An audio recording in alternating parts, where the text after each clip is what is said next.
Ladies and gentlemen, thank you very much for joining us this edition of Leap Project. I am your host, Rex Bear, and tonight we have special guest Pastor Paul Begley. Paul Begley Prophecy is dedicated to understanding today's world events from a biblical perspective. With more than 8,000 videos available to watch on YouTube, Pastor Begley has 126,000 subscribers, reaching 100,000 plus people a day.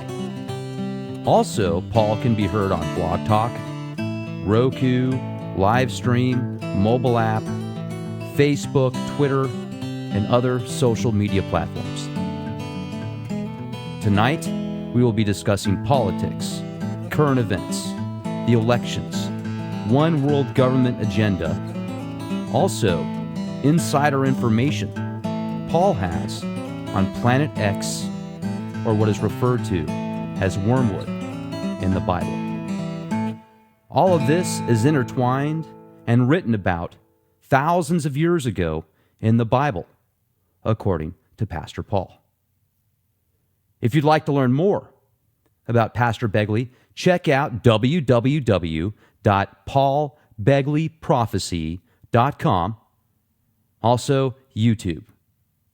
Thanks a lot for joining us tonight here at the Leap Project, Paul. I know you're a very busy person and appreciate your time. How are you? Hey, it's great to be here with you, Rex. It really is. So how long have you had a presence online? Over 6 years now. I've been every day, doing 5-6 YouTube videos a day. And I've been on YouTube for over 6 years, and I've been doing live broadcasting for over 5 years. And I just went on television. I've been on television the last 9 months. I'm on DirecTV, channel 367, every Friday night at 11:30 p.m. Eastern with The Coming Apocalypse, 30-minute show. Okay, so The Coming Apocalypse, there's so many people out there today, Paul, that feel they're living in the end times, and they talk a lot about it could be global war, it could be Nibiru, Planet X, it could be some type of, comet or whatever. I don't know when it's going to happen. I don't know if anybody really knows the exact time, which is what the Bible says, but certainly there are a lot of correlations right now that I could say, wow, there's some serious stuff that's taken place, and maybe I should be prepared. So why did you get into ministries and such? What made you say, hey, I'm going to spend my life and put as much time as I can into waking people up and spreading the word about what I believe in? That's a great question. No one's ever asked me that. I've actually been preaching the gospel of Jesus Christ for 32 years. But for the first 26 years, I did not teach Bible prophecy at all. I would just say, hey, Jesus is coming back. You might want to get your life right with God. It was, I had a moment when I was praying about doing some evangelism. And I was in prayer, and I said, God, where would you like me to go? What do you want me to do? How do you want me to go about? Because I had been pastoring, and the Lord said to me, get a cup of coffee. Literally, I had this in prayer. Get a cup of coffee, turn on your camera, and visualize 1,000 people, and talk about the current events and how they relate to Bible prophecy, and do that every day.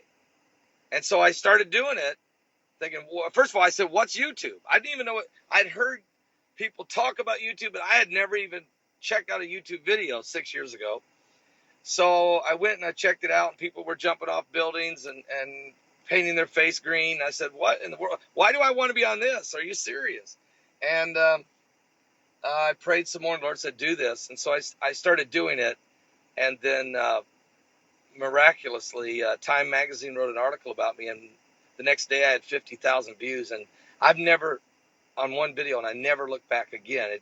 It's been an unbelievable, amazing, really, tool of evangelism, and it's really waking up the people all over the world. People are waking up to the realization that we are truly living in very precarious times. Well, and I remember a few years ago, I had the opportunity to speak with you, and one of the videos that you came out with, I think just a few days before we talked, was you were discussing the Bible, and then I think you started talking about the devil, and then all of a sudden the cross behind you falls off the wall. Do you remember that? I sure do. I'll never forget that. I mean, like I said, in 32 years of ministry, I've never had seen a tangible object move. I had read books. I had talked to guys who've done exorcisms and deliverance. I've heard a lot of different things, but I had personally never seen anything that I would consider a paranormal event. And I can tell you what happened that day. I'm glad you bring it up because my brother-in-law died the day before. I was at his bedside. He was dying with leukemia. And I sat there 12 hours with the rest of the family. And he died. And I prayed and prayed for him. He gave his life to Christ, but it was a horrible death, a horrible ending. So I was exhausted. So the next day, I'm doing YouTube videos the next morning. And I start talking about how they're changing the Bible. There's a new Bible that came out where they were removing the Father, the Son, and the Holy Ghost out of the Bible. And I was like, how can you do that? I mean, what in the world? Are you serious? And I was like, challenging the devil. And you can still see that video. It's on my YouTube channel. And I challenged the devil. And when I did, this crucifix, which weighed 4.5 pounds and was leaning at a 45-degree angle, it just come up off the wall. I mean, it just come up off the wall. It was one of the most freakish things I've ever seen. And there was no one else in the house. And so I thought, I knew who it was. I knew it had to be the devil. I was challenging him. He was letting you know he was listening. Exactly. And you know what it did? When this happened, I was stunned, and I was going to delete the video and just forget it and never tell anybody. All right. And as I got ready to push the button, the Holy Spirit said to me, no, upload this. Don't delete it. Upload it. And so I did. And it's been that video, even though it's not my most viewed video, it's been seen a couple 100,000 times, but it's been the one video that has brought more people to Christ than any video I've ever done. It's unbelievable. So there's a lot of folks who do know there's a dark side out there. They do know that there's a demonic presence. And when they seen that Satan was real, then you got to know God's real also.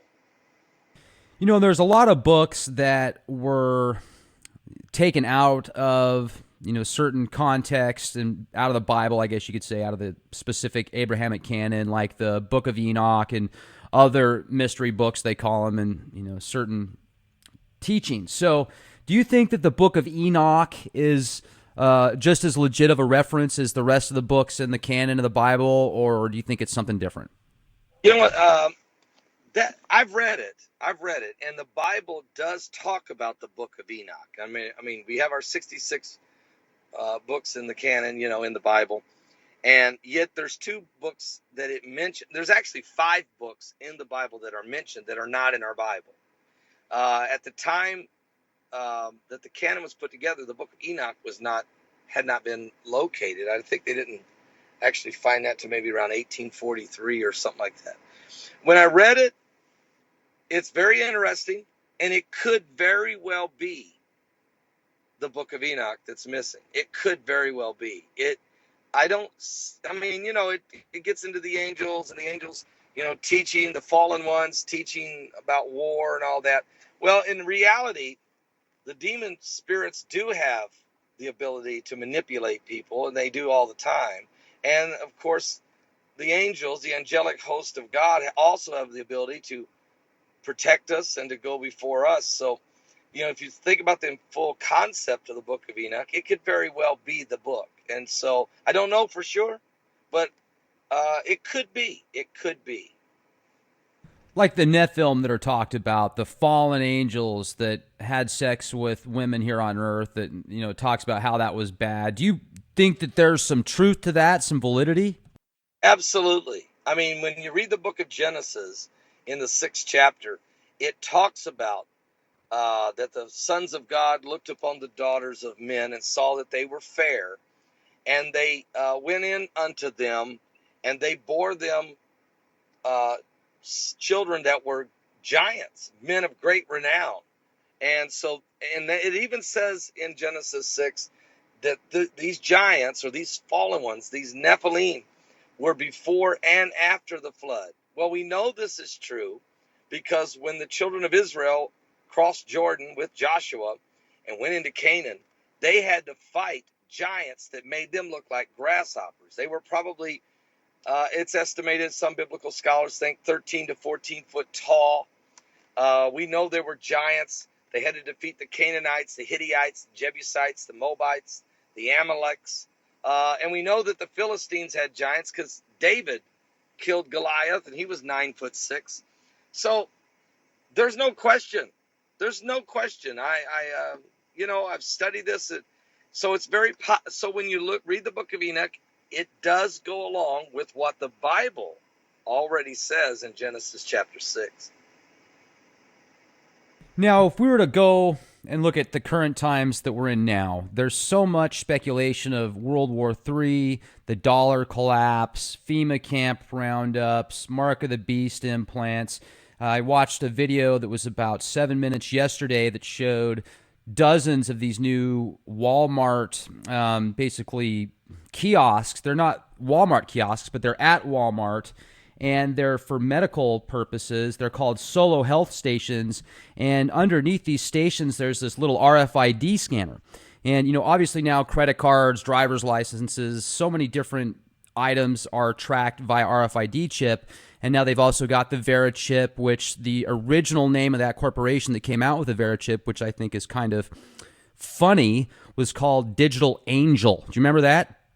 Absolutely. And this is Digital Angel's not a good thing. There's no question that Walmart, first of all, Janet Napolitano came out with a video on behalf of Department of Homeland Security in 2010, where she said that Department of Homeland Security was teaming up with Walmart to help bring a better secured homeland, and that if you ever see anything in your community that's suspicious, you can go tell your local Walmart manager. This isn't a video. It's a government video. So Walmart has already been in bed with the government's ultimate security plan. That's why when you hear about, you hear about the tunnels under the Walmarts, you hear about the fake closings of 5 Walmarts for plumbing reasons, and they got security.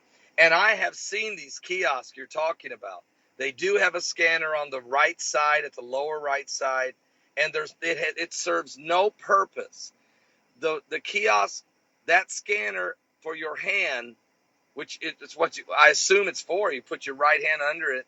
It serves no purpose. It serves no other purpose. I even went up to the pharmacy at the Walmart and said, "Can you tell me what that's for?" And yes, they talked me through this whole thing you're talking about, and it was supposed to help you understand the Obamacare bill. But I said, "Yeah, but what is the scanner for on the right side there at the low?" And so he goes, I don't know what you're saying. I said, "No, seriously, there's a scanner." So I finally got the pharmacist to come out from behind the counter, and I walked over and said, "Show me what I'm supposed to do with this. I don't know what to do." And he puts his hand right there and he sees it and he says, "I'm going to have to call the corporate office and see if I can get some information." And in other words, it's like it's there, Rex, for a time yet to come. You know what I'm saying? Another thing, too, for those that have an opportunity to listen to this broadcast, there was a show that I did a while back with a gentleman by the name of Zoltan Istvan, and he's a futurist. He's also running for president this year for the Transhuman Party. And first of all, I just want to say he's a really nice guy, super nice gentleman, very intelligent, and I can appreciate people being able to, have different ideas and such. However, what he talks about is this future of everybody having literally nanobots running inside of their brains, to where if you're a pilot and you're thinking about killing yourself with everybody on the plane, that there's going to be this fail-safe mechanism that's going to tell yourself, no, you can't do that.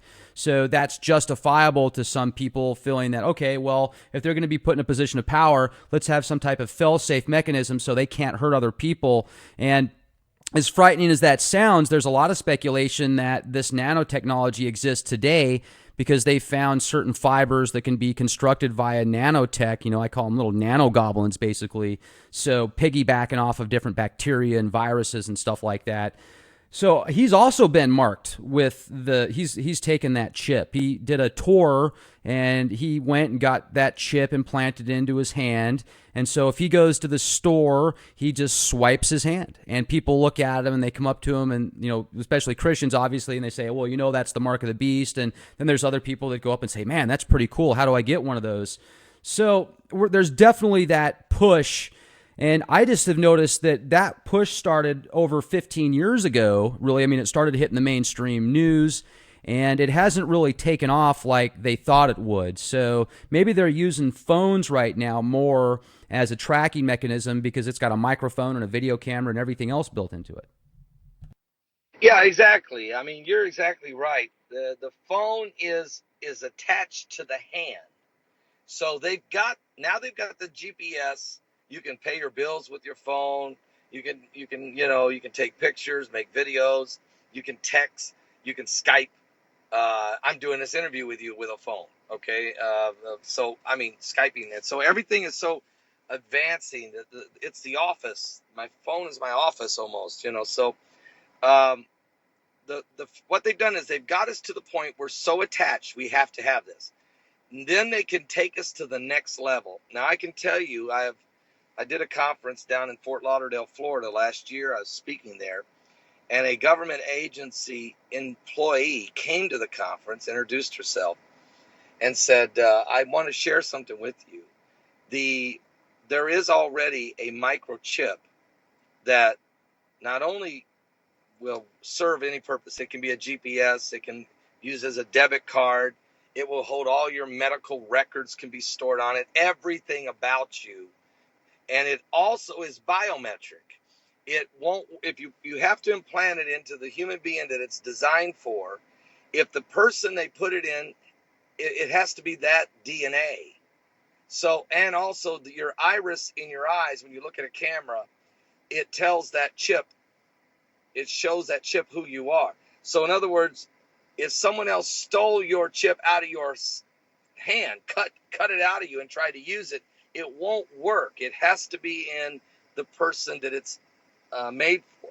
She said, we've been testing it and testing it. It is ready to go. It is 100% impossible, theft proof.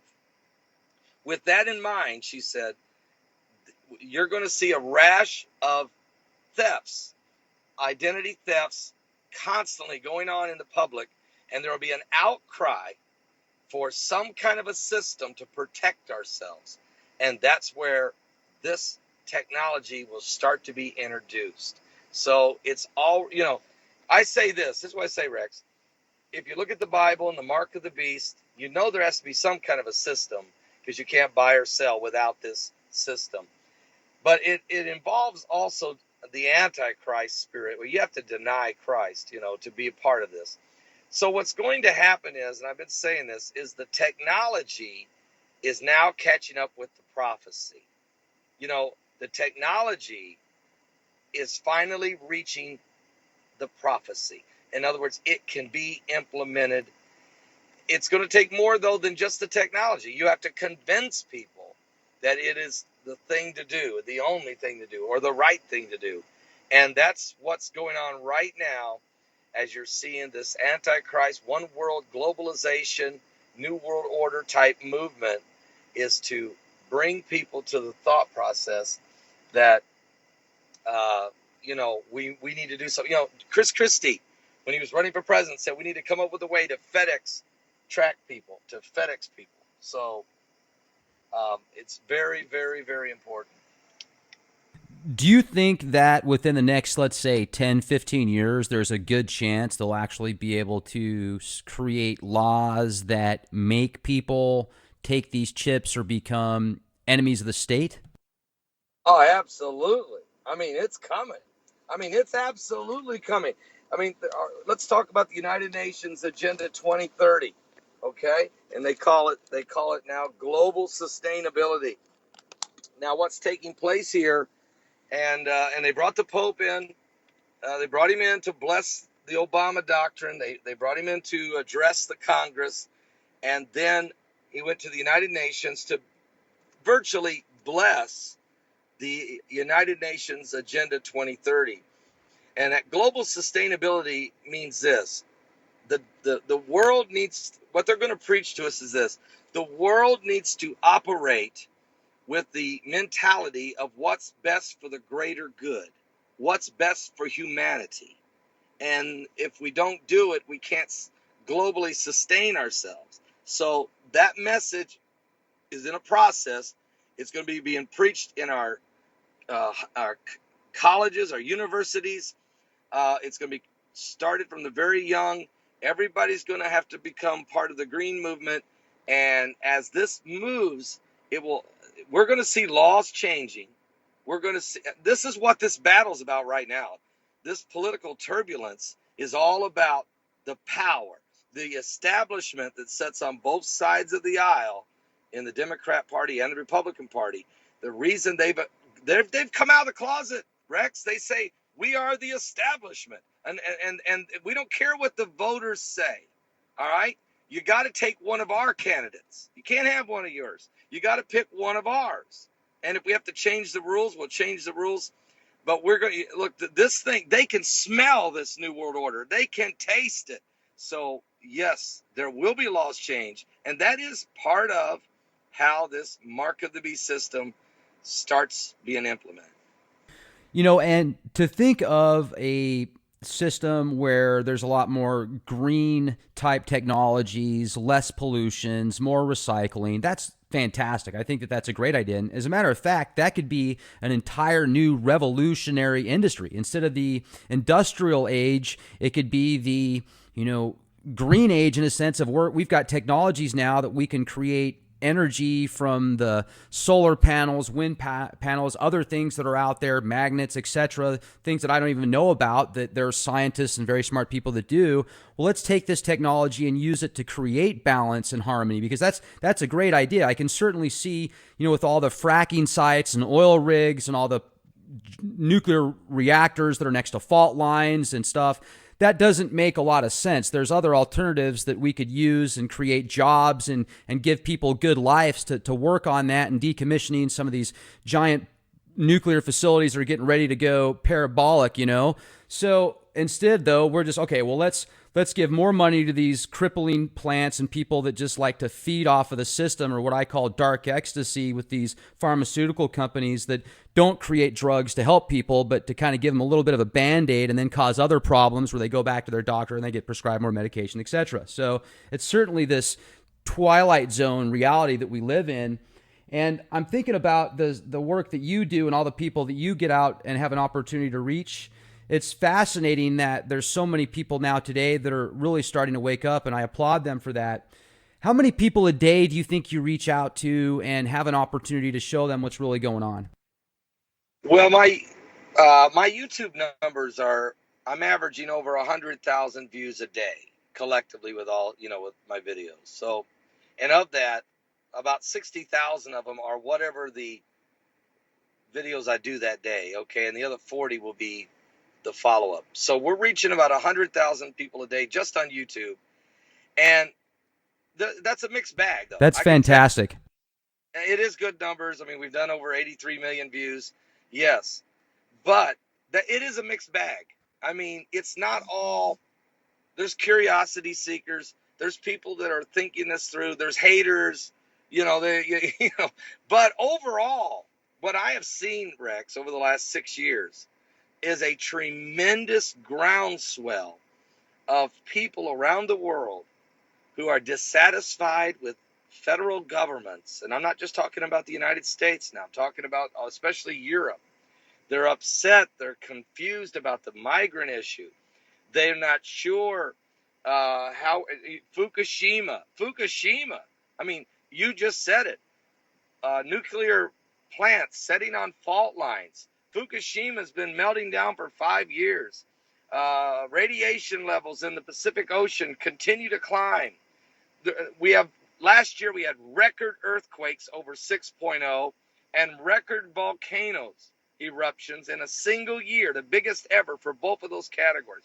We're seeing now clusters of asteroids going by the Earth as we move into this galactical belt. And then you've got the Planet X theory. Is it really pulling on the Earth and creating now these sinkholes and these thunderbolts and more meteors that are following? So, having said all that, you have a very broad, a large sector of the population that are very cognizant to the fact that we are living in a world that is not stable. And that's where demonizing starts, where people start blaming one another and other individuals and cultures, and that's what creates a lot of this animosity. Is really as people are nervous. They're not high. They can't deny it anymore. Everyone knows we've got a problem. We got 7 billion people. How many resources do we have? How are we all going to get along? ISIS is chopping off Christians' heads all over Iraq and Syria. So, how do we make this work? And I think that's why we're waking them up. We're waking them up. People are starting to wake up, come to the realization of the times we're living in, and they're seeking for answers. And I think it's programs like yours, programs like mine, and others on alternative media. The reason that the numbers are growing is because the interest and the desire for answers is increasing. And when you talked about earlier the climate change and stuff like that, when the government comes out and tells regular people, okay, you can only use 5 gallons of water per family per day, you have to stay in this part of the world, you can't drive a car, you can only use this much electricity, that's when things get out of whack. Because it's funny how those kind of rules they're wanting to put into place. And when I'm saying I'm referring to the people at the top levels that are making the funds behind the scenes because of these laws that benefit because of it. Just follow the money. So there was an article that came out with Daily Mail, and it says how 16 ships create as much pollution as all the cars in the world. So just common sense stuff like, okay, well, if these 16 ships create as much pollution as the rest of the cars out there transporting oil, well, how about coming up with a more efficient way to transport oil instead of going after the regular people? Exactly. Exactly. It's common sense, common denominators. We need to look at where the largest amount of the carbon footprint comes from. Now, I can tell you, you brought up a great point. Last year, I went to the National Mensa Convention, not because I'm a Mensa, because I'm not a okay. They're probably looking at me like, what's this guy doing here? Are you serious? But I was there because my wife's a Mensa. Okay, my wife is. She's one of the top 1% IQ in the world. So because she goes, I get to go. Well, here's what's cool. You get to listen to some of the brightest professors and minds in the world, and you go to these little 1-hour lectures, and they're telling you, they're identifying what they believe is the biggest problems of the earth, and they're floating questions to these folks like a think tank. Can you guys think about these problems we have? And the one problem they were pitching was this. They said that the footprint of a cow, the carbon footprint to feed a cow, and the cow has to eat the grass, and all of the energy it takes to keep a cow fed, that carbon footprint is too much to continue to sustain this global a world of people that need to eat. So they looked at cattle, they looked at pigs and hogs, and said, look, we've got to come up with a new way to feed people without using any livestock, a cheaper way. And so they went to grub worms. Now, this is unbelievable, but I heard this time and time again, that a grub worm, which could be called a wood shrimp, that they could plant, that literally grow billions of grub worms in small amount of space and hardly have any carbon footprint, and there would be a new way to feed the world because they've got protein and what have you. So what's happening is there's going to be a major change in philosophy of how people are fed, how people are going to receive water, who they're going to prioritize who gets what And why? Because you have to always remember it's always for the greater good. And that's part of the United Nations ambitious agenda. When they say it's called 2030, is because by the year 2030, they want oil production, fossil fuel production, to be less than 50% of what it is now, even though the population will go over 8.5 billion people. So there's going to be a definite change of philosophy, and it's going to affect our everyday lives. I don't know about going to, starting eating wood shrimp. I'm struggling with that, but this is where they're going. Well, another thing that really blew my mind the other day, I had never really thought about it.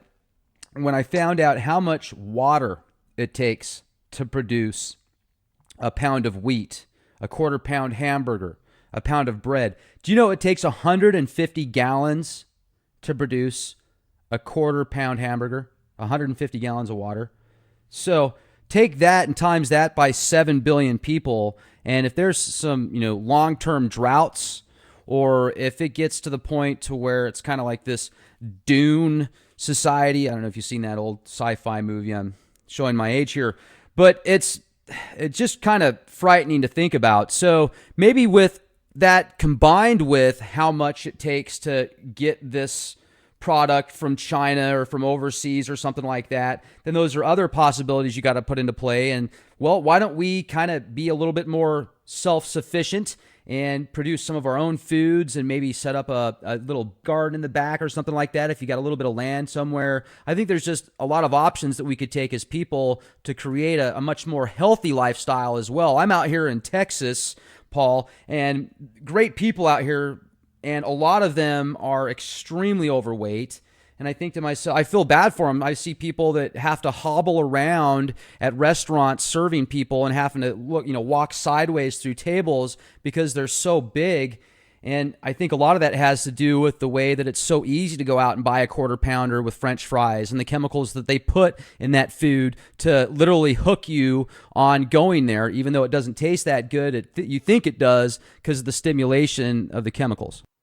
You're exactly right. I mean, it's not even food anymore. I mean, I don't even know what they're serving. McCrickets.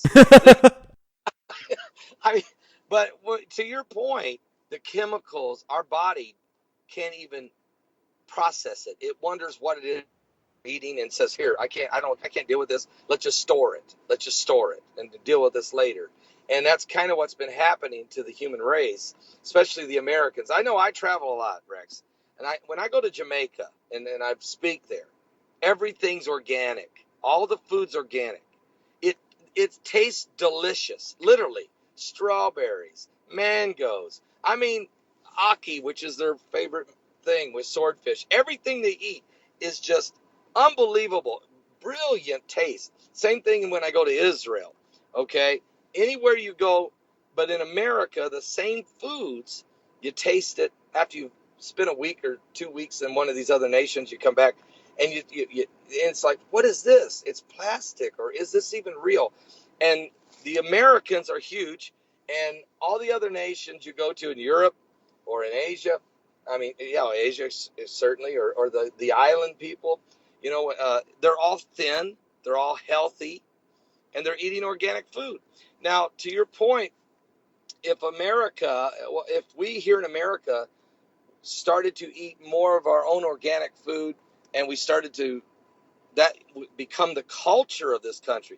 And this is where Trump gets beat up, because what he's saying is he's a nationalist who says, look, we need to have borders, protect our borders so that we are not overrun with a lot of different folks. And number two, we need to produce our own stuff and sell it among ourselves and eat it ourselves and become more self-sufficient, because it's costing a ton to bring this. Do you realize that 75% of all the beef and chicken in America is owned by the Chinese? So we grow them here. We have to ship it to China. They process it, and then they ship it back. Now, Who knows what they actually put in it too, well, I Paul? mean, imagine a chicken? I mean, what are you going to shoot that thing with so much formaldehyde by the time you got to get it to China? It's on some slow boat. You don't know if the refrigeration's working or not. Okay, it gets there. They chop it up. They process it. Throw some more chemicals in it. It slow boats it back. It shows up at one of the major processing centers. They throw some breading on it, throw it in a box. It shows up at your door. The stock boy went home that night. He didn't put it in the freezer. It's on your shelf. I mean, it's insane what we're eating. Are you serious? It's insane. There's been a couple of times over the past 3 years that I've gone to Applebee's, and both times I've gone there, I felt like I had a food hangover. I mean, I just felt gross. Right, And it's right.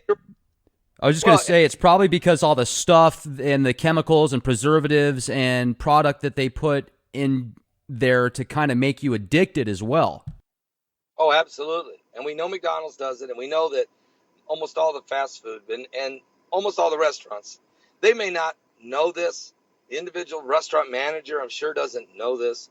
But as this processed food is being done and they send it out here to all the restaurants and what have you, you think you're getting a hot cooked meal, and you think it's good for you, it's nutrition. You look at the menu and it says only 714 carbs on this deal.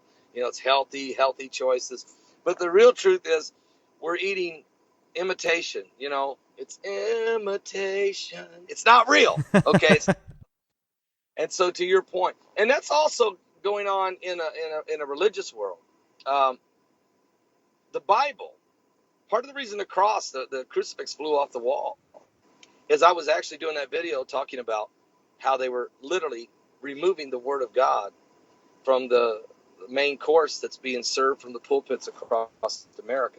And what's happened is pastors are telling me they're no longer preaching from the Bible. They say, "Oh, I still use it as a reference, but we're going a different direction." And what's happening is people go in and they go out, and it tastes kind of good, but what are they eating? What's the substance? Do they know what's really going on around them? And I think that's why I do what I do 6 days a week, is to send a message that this is real. We're living in a real world. It's got major problems. The Middle East is in total madness. The financial institutions, a facade. It's not real. I mean, I remember the .com days with the in Wall Street, and everybody was doing an IPO based on potential, not on performance or profit. And I would tell my wife, I'd say, this is going to bust. This can't survive. You can't just keep you can't prop this up forever. At some point, and now it's the debt. America's almost $20 trillion in debt. We are living in a fantasy world. At some point, this comes home to roost if we don't start to correct the issue. Now, I've got a question that I'd like to ask you as far as the fast food. There's been numerous articles about how human DNA has been found in fast food and different products, junk food type products. As a matter of fact, if you just go into a search engine like Google, type in human DNA found in fast food, there's 851,000 results that come up. And on the first page alone, I'm looking at titles that say McDonald's exposed for using human meat. Fast food burgers probably contain human DNA. Not a hoax. McDonald's uses human meat. Must watch. Underground market for human flesh. Now, I've heard down the grapevine that these giant factories that produce these meats that are then cut up and put into these nice little packages for people to go, oh look, I've got this yummy Happy Meal, is a place where these demonic, wicked forces or people that are a part of these just horrific murders and stuff like that can put these victims in these fast food places and, hey, well, there's no more evidence right there because people are eating it. Have you ever heard that theory? And if you have, do you think there's any validity to it? I've kind of just heard rumors of that. I don't know if hey, there's no doubt, the mob or somebody has disposed of people different ways. But I think I'm concerned about what's coming out of the abortion clinics. If we start talking about human DNA being found, I'm a little more concerned about where all those body parts are being sold and just who all are buying. That becomes more of a greater concern for me. And I don't know exactly. I mean, look, we know that in some of the it enhances the taste of chocolate, and it changes. It actually causes water, certain bottled water, to be more addictive and more desirable. I mean, these are tests, and we know some companies that are definitely been involved in this, and they're trying to back out and get attorneys and do all kinds of things. So I think that's where you're finding this. I think this is one way. I'm not going to say it's the only way. You have a point. Your point may be very, very true, and that would be the most saddest thing in the world. But I think that the human DNA is coming from some of these abortion clinics and some of that being sold. And you talk about religious and spiritual matters. If that was actually taking place, if, these, I guess you'd call them warlocks at the top levels that think that they're gods or whatever, decide to do these certain rituals or something like that, and then they did something, I mean, they could use food as a form of warfare, spiritual and physical, correct? That's exactly right, and there's no doubt about it. And these warlocks we're talking about, and these wizards, these are involved in satanic ritual abuse. And I just recently had a guest on by the name of Russ Dizdar, who's for 30 years has actually had to minister. He goes on crime scenes where there's been murders and slaughters and there's been sacrifices, and he's worked with the police departments in Ohio and Pennsylvania, and he's been on these, literally seen these, been to the evidence, seen what's been going on. And there's no question, when you start talking about the Illuminati, when you start talking about the real Luciferians, human sacrifice and human consumption, this goes all the way back. We can go take this all the way back to the Aztecs. We can take this back to the Egyptians. Paganistic worship has been more than just sacrifice, but it's eating the heart right out of people. Matter of fact, we've seen this from ISIS. ISIS has even cut people's hearts out and eat them, and right on the battlefield. This is a wicked, demonic. It's part of the end time. This is your Nephilim. You want to know? This is the corrupting of the flesh that we've talked about in the Bible, in the book of, if you want to talk about the book of Genesis chapter 6, or even as you mentioned, the book of Enoch. I mean, there's no question that cannibalism, I mean, Papua New Guinea, I mean, there's still tribes that do this, but we don't have to look for just African tribes somewhere in the darkest jungles. We just go to Washington and slip into one of the secret societies, and we'll find the very thing going on. Same thing. And if you look at some, most people that are a part of a secret society, whether it be the Freemasons or the Rosicrucians or some type of secret mystery order, they're really good people. I mean, they give you the shirt off their backs, and they're just looking for other like-minded people, and they want to expand their minds. And then obviously you've got these people kind of behind the scenes that I guess have the money and power and use their influence through people that are not knowing. I mean, I talked to several high-ranking Freemasons here on the show a few months ago. They're called the Masonic Roundtable. And I asked them about their spiritual beliefs and religious beliefs. And they all had different beliefs. That, only one of them believed in deism. And that's what some people speculate is the overall consensus of the archetype of people that are Freemasons is, well, they're, all a part of deism, which if you're a deist means that God was here at one point, he made this system, but then he took off, so now you can do whatever you want with it, is kind of the overall essence of that in a nutshell. So anyway, with that said, if you look at the society today as a whole, I mean, it certainly does look like they're pushing this very dark Luciferian agenda. You've got the TV shows out there now called Lucifer. You've got actors and movie stars and sports people that say they sold their soul to the devil, and the MK Ultra programs and stuff that have compartmentalized people's minds. There's a lot of dark stuff going on, and I wonder if it's always been like that. Now they're just kind of throwing it in our face more. Yes, the answer is yes. It's always been going on. The Luciferian rise of the Antichrist, the Antichrist, Homo Satanas, Satan in human flesh. the son of perdition that talks about in Thessalonians. Um, this rise of the Antichrist of the end days, the beast in Revelation 13. This is ancient. This is this is from the garden. This is the descendants of the Nephilims. This is the seed of Satan, and these paganistic worshipers, secret groups that operate. They are all about a one world government with a one world religion that is anti-Christ, a one world system, one world currency. And so now that we're into this 6,000th year, let's say, of our human existence from the creation, let's take a look, and we can take a look and see now that what's happened is the urgency by Lucifer himself to arrive on the scene and be accepted by the masses is so high that this is why the Illuminati are getting bolder and bolder. Halftime show of the Super Bowl. You're going to have Katy Perry ride in on a beast. At the image, you're going to have Madonna sacrifice herself before 15 men in horns, as like she's on an altar. You're going to see more and more movies and more sitcoms and shows that are on that are going to be glorifying Lucifer and the Luciferians, and you've got Penny Dreadful, and you've got all of this. I mean, this has been going on for a long time, but the intensity now, in your face, here we come, and acceptance of it. The acceptance of it is really what you're going to see now. Big push.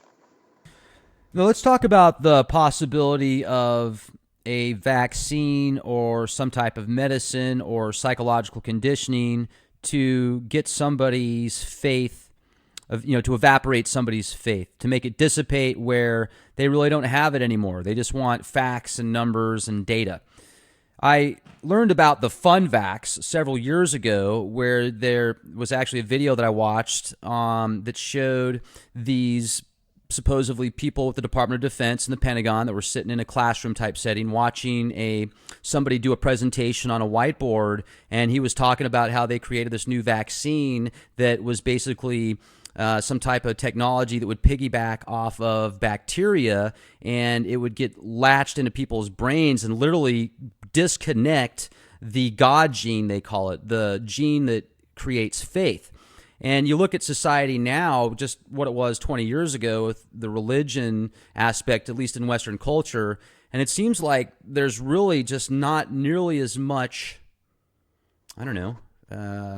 Christian-based faith in Western culture. And I'm wondering if not only the media has, obviously the media has a big part of it. I'm also wondering if there's something behind the scenes like that type of fun vax or something similar to it that can be sprayed via aerosol or something that's made it even worse and more difficult for people to break out of what I call the matrix. It's a fascinating concept just thrown out there. I mean, there's no question that there's so much distractions in Western culture today, and there's been a soft oppression of Christianity. I mean, don't say Merry Christmas no more, okay? It's not politically correct. Yeah, it's Xmas now. Yeah, Xmas. Don't churches are now, and I know this. Notice this: churches that are being built, new churches or older churches, getting new steeples, no cross on top. It might be offensive. Okay, so there's been the president of the United States stands up and says we're no longer a Christian nation. He's the leader of the free world, the free Western world. So then what happens? That trickles down through Canada, Australia, New Zealand, all across Europe, where Judeo-Christian faith has always been strong. And all of a sudden, people start to hide and pull down the shades and don't put a bumper sticker out no more, and don't wear a cross to work, on your necklace, and don't say the name of Jesus no longer on network TV. As a matter of fact, the NFL even signed a players' union a contract that the players can no longer give Jesus Christ credit. They can say God, they can say the man upstairs, they can say, a higher power. So there's this squelching of faith. And if also chemical enhancement to do that, look, the way they've genetically modified everything, then why not try to genetically modify our faith? I mean, if it's possible. I'm going to say this, though. The blood of Jesus Christ, you cannot penetrate. I mean, once people accept Christ, once they get Jesus Christ in their life, you cannot, no way, penetrate their faith by going through the blood of Christ. But for those who aren't saved, who have not accepted Christ yet, then it's all fair game. And there's no protection, there's no guarantee. And so I wouldn't rule anything out. I wouldn't rule anything out. I think it's possible. Let's talk about also the current events that are taking place today with hundreds of thousands of refugees going into Germany, Sweden, Switzerland, other European countries. There's a lot of chaos out there right now. You bring in different cultures from around the world onto one playground, and there's certainly going to be some issues there. It seems like there's a full transition into the way things are going now versus 20, 30 years ago. And why do you think the main purpose of that is taking place right now? Uh, I think that the reason there is such an involvement is because, well, one thing, information is so readily available to people now that they can be persuaded quickly, or they can learn, or they pick up things quickly, and it really changes their ability to. Their minds can be changed quickly on just about any subject. I mean, you just Google it, and you can get a quick several different opinions at once. And I think it's just really is the information world we live in is so accessible that that we're seeing what we're seeing, the things today. Now, what do you think about the current release of the Panama Papers? You know, great question. I mean, look, it's 11.5 million documents. And the initial report is, I mean, we got riots going on in, I think it's Iceland or Norway, one. I can't remember which country that is, where they're demanding their president to resign now. I think it's Iceland. And then you have Putin is being blamed. I mean, Vladimir Putin of Russia, everybody's going after him. Yet his name is nowhere on any of the documents. A lot of his lieutenants are. Then we find out that the British bankers were really leading the charge to help set up these offshore accounts in Panama. And we still don't know who the celebrities are yet, the sports stars, the drug cartels out of Mexico, what politicians out of America, and is the Israelis involved? Are the big bankers, central bankers, who all's manipulating? What about the Chinese? Understand they're involved now. Some of Jinping's own family, President Jinping of China, his own family involved. So this scandal is so worldwide. It's so massive. And it's really not a scandal. I think maybe this is just the reveal. This is the pulling back of the blankets and the emperor's naked. And I think this is the new world order system just being exposed a little too early. And look, and this might be why, Rex, 125 bankers have died in the last 2 years, mysteriously, jumping off buildings, shooting themselves supposedly in the head with a nail gun 7 times. Yeah, I mean, that's how most people kill themselves. Yeah, you know what I'm saying? So there's something been going on. The secret's getting out. And I think it's just really the whole world market. It's gonna blow the thing up to the point nobody's gonna trust what we got, and there's gonna be an outcry for a brand new financial system, which might bring us to the mark of the beast. So that is going to be the turning point. They're going to get everybody so in debt and just begging for a lot of people that haven't prepared are going to beg for food and mercy, basically, and their savior is going to be the mark of the beast. That's exactly right. And then when people get that desperate, and they're already weak in their faith, and they've already been told to be quiet about it anyway, they cave. They cave, the whole world, and governments fold, and there has to be a brand new system to save the world. The beast is not coming to ruin your world.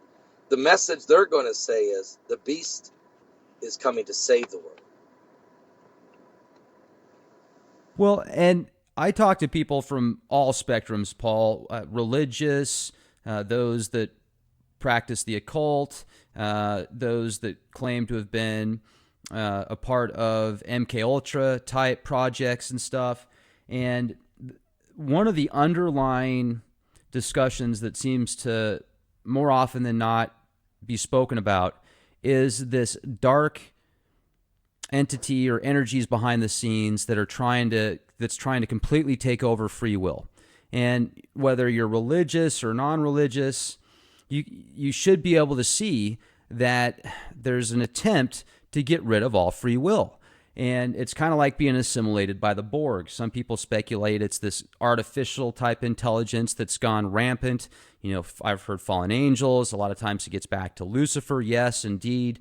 So I just think it's fascinating how even if you're not religious, that there's still those underlying tones that all kind of interweave together.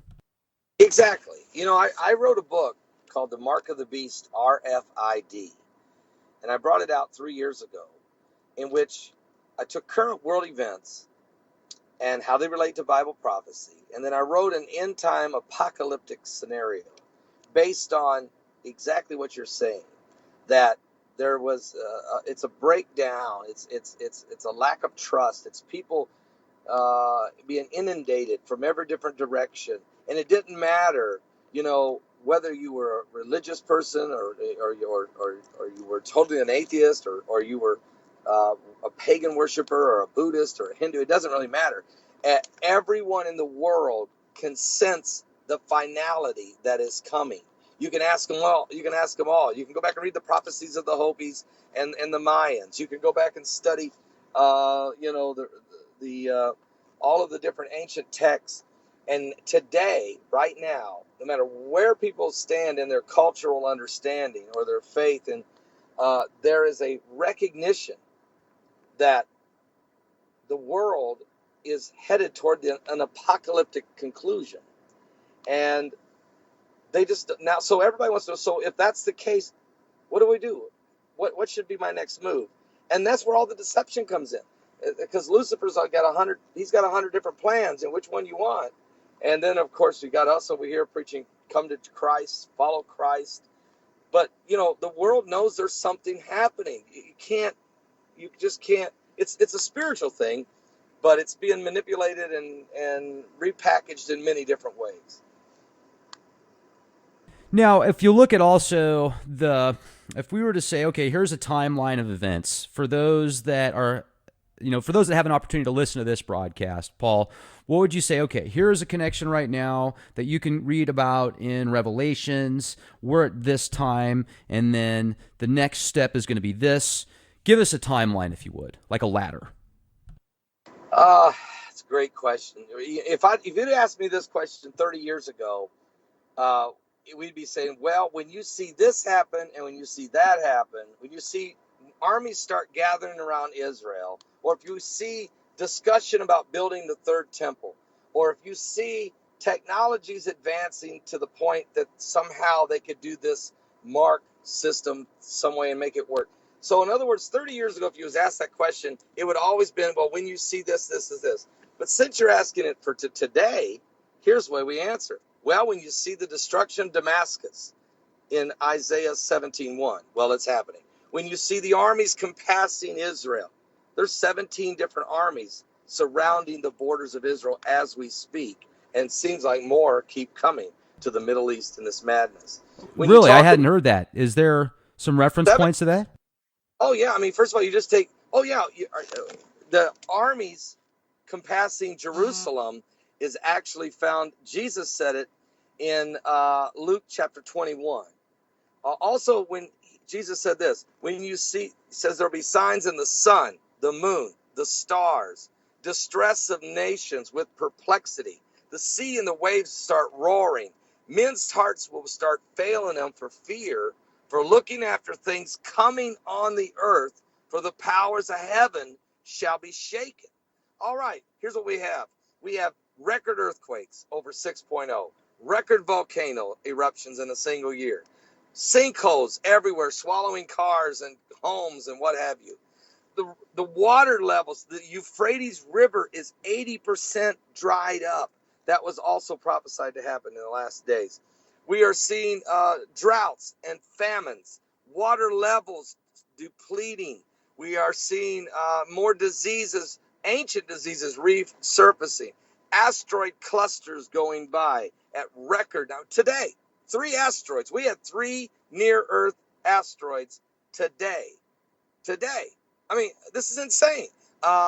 So when you start to see all of these things happening, and talking about the 5 waves of energy, we're talking about Planet X, Nibiru. Is the gravitational pull causing all these more space meteorites and asteroids and all things? Why is the sun so volatile now? There's more sunspots now than ever, more solar winds, more solar flares than ever. So something's shaking the whole thing up. And so when you see, when someone asks me that question, I was like, where do we want to start? Because I could tell you, I could take you to several scriptures in the Old Testament, in the Gospels, and in Revelation.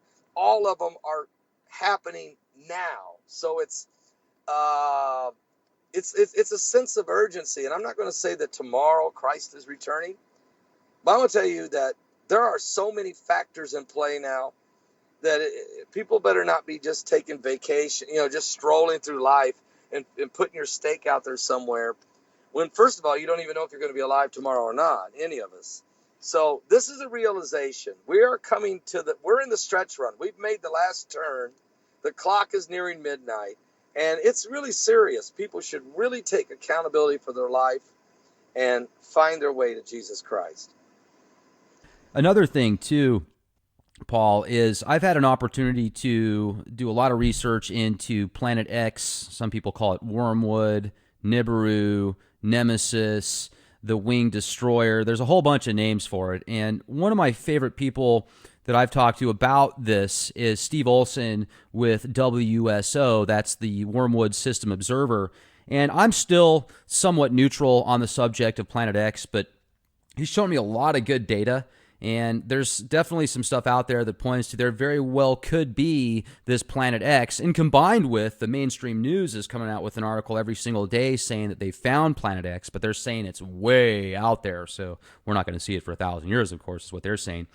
What information do you have on Nibiru? And is Wormwood talked about in the Bible? Absolutely. Wormwood is in the Bible. It's mentioned in the book of Revelation in chapter 8. The Bible tells us there's going to be 2 deep impacts. In Revelation chapter 8, it talks about a burning mountain that will hit the sea. It will wipe out 1/3 of the ships in the sea.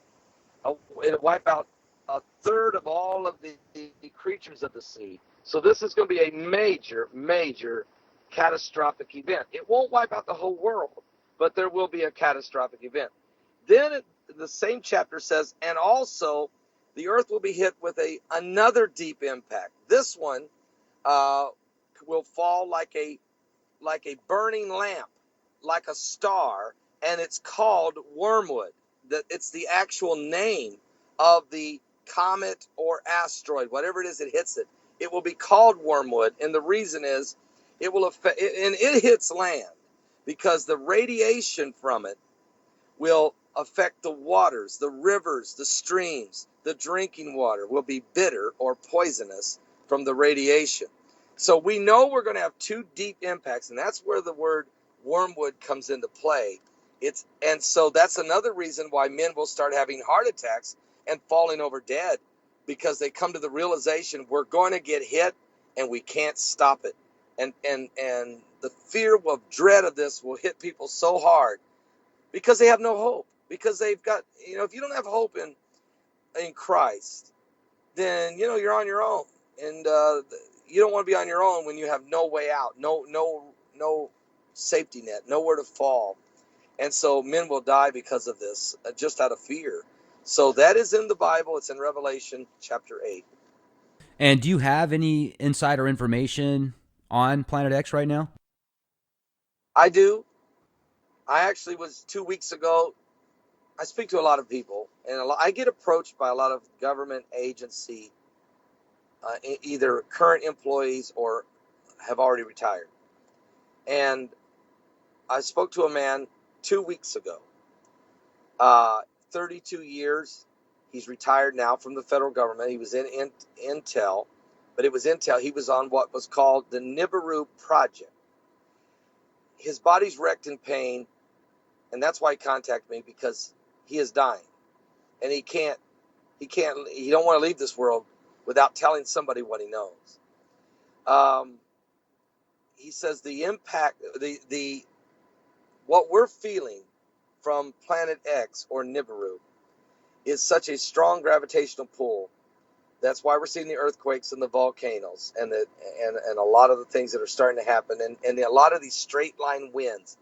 But he said soon you're going to see thunderbolts, lightning that will hit, that will literally just fry like an acre. I mean, these things are going to really intensify because of the magnetic pull, and they're not coming down from the sky. The thunderbolt will actually come from the earth up. And look for this December of 2016, he says to me, for this to really start to kick in. It'll be reported. You'll see the Weather Channel talking about it. There'll be news reports, and you'll start to see this impact. It's part of the gravitational pull from Nibiru. Now I'm thinking, I asked the guy, he told me his name, he told me where he lives, and says, if you want to come visit me, you can. Of course, I'm not going to reveal who he is at all, but I can tell you, when people get to a point where they know they're dying, then there's no reason to hold back. What are they going to do? Take his health care, So this is happening more frequently all the time, Rex. So it doesn't mean we're going to have an impact from Nibiru, but we're going to have an impact from at least two objects, according to the scriptures. And Planet X might be what causes that to happen. And we're getting, like you said, from 1992 until recently, NASA went silent on the subject. And now it's resurfaced. It's in the media. It's being talked about. And I'm being approached by people. And I realize that there's something going on. I would like to get the whole story. And I think about driving and actually seeing the individual before it's too late. Yeah, that'd be a great opportunity and a service that you could do something good for everybody. That'd be fantastic, and I'd certainly like to hear about it. Now, there's also the current state of affairs with Trump and Hillary Clinton. Who do you think is going to win? Wow. Well, Trump is going to have the most delegates going into the convention. Will he have 1237? I don't know. The establishment is going to try every way possible to get him to agree to give up and let someone else have it. But the people, I think, of America will see this so undemocratic that it will be almost an uprising, a revolution, a disaster. So I think Trump will win. I think it will be ugly. I think it will be just absolutely ugly, but I think he'll get the nomination. Hillary is going to get the nomination. This is the easiest nomination anyone ever got. All they did was run Martin O'Malley against. Martin O'Malley got one person to come to a rally. I can get 10 people in 5 minutes. If you give me 5 minutes, I'll walk out here. I'll get 10 people. This is the worst candidate ever. And then the other guy they ran against her is a 74-year-old socialist, maybe a communist. So Right. okay, this was a gift. This was a walk-on in, Hillary. You're the nominee. And she's going to barely struggle to get it. So it's not like the American people love her and can't wait for the rise of Hillary. It's just like, oh my God. I guess we all got to do this because she's the Manchurian candidate. That's who the establishment said we have to have. Where on the other side, the Republican, a lot of the people, the ground squad, it's not just Republicans. A lot of Democrats are jumping ship following Trump. He is the revolution. He's like the Bible's King Cyrus, been risen up to in the last day to do something great. Will he win? If he gets the nomination, he will win. If they steal it from him, Hillary walks into the White House. So do you think that there's going to be different outcomes, or most likely the same things are going to happen anyway, depending on who gets in office? Well, I know if Hillary gets in office, the New World Order just accelerates. I mean, there'll be an acceleration, a tremendous acceleration. It's Obama times two. I mean, no one has a clue of the impact she has through the global initiative, the Clinton global initiative, all of her work out there as a Secretary of State, all of the connections. Um, she's got 50 shades of green. She works with every Islamic group there is. It's just incredible. You're not even going to have a clue how fast the acceleration toward the New World Order will happen if she's elected. If Trump's elected, you're going to have a real ugly series of political battles, but he'll basically be used, I think, to delay things, to hold back the forces of darkness for about a dozen years. It kind of put a little delay on it, and I think that's what I see. I think that it's unbelievable what time we're living in. I'm just telling you, you can't stop Bible prophecy, but you can slow it down, and I think that's where we're at. It's either going to accelerate or take a little pause for about a dozen years. You know those giant locusts with iron breastplates that are talked about in Revelations? Yes, I do. The breastplates, yes. What is that referring to? Well, you know what? That's been tossed around a lot. Some people have seen it as new technology, military aircraft, with the tails, scorpion tails, and I've heard that theory for a long time. And other folks see it as an actual demonic uh, forces that will actually be affecting people and hurting people. And when you start talking about the Nephilims and these are things that are going to crawl out of the bottomless pit. The Bible, when the pit of hell is opened. So, um, you know, those are two different theories. It could be one or the other. To be honest with you, I can't put my finger on that exactly. Um, I lean more toward it being some type of military technology, to be honest, and because a lot of times what John saw in Revelation or Daniel saw in his dreams, where they tried to explain it the best they could based on what it looked like a scorpion to them. Without knowing the new technologies that would come, that man would be able to fly and do different things. So I really believe it is some type of military capability that they saw, and I lean more that way. Well, Paul, it certainly was an honor to have you on the show with us. I appreciate you spending some time here. I would like to let our listeners know Paul actually is on Blog Talk, live stream, Roku, mobile app, YouTube, Facebook, Twitter. Just an absolute honor, Paul. Is there anything you'd like to share with us before we close out tonight? Well, I appreciate, first of all, the invitation, Rex. I really do. And I really enjoyed your interview. I think you're one of the better interviewer folks that I've ever been on a show. I mean, so doing an interview, you did a great job. I think very classy, very, very intellect, and you have your bases covered. You really got a good handle of what's going on. And so I thank you for the invitation. I really do. Oh, thank you so much. And for the people that are out there listening, look, I'm going to tell you Jesus is the way. And it's obviously I'm going to say that to you. But I want you to do something for me. Stop a minute and ask yourself, how many things that are happening right now the Bible said would happen? How many things that are happening was already told by men 2,000 and 3,000 years ago? And if the very things, almost to the detail, are happening, then it would be very prudent for any of us and all of us to then take a double look at the Bible and ask ourselves, there's no other book ever written in the history of mankind that could have predicted what we're seeing today from such a long time ago. And if that's the case, and the reality is here, then it would be very important to consider Jesus Christ as your personal Savior and to turn toward Him, because His love for all of us is overwhelming and His grace is sufficient. So I would ask you to do that and accept Christ.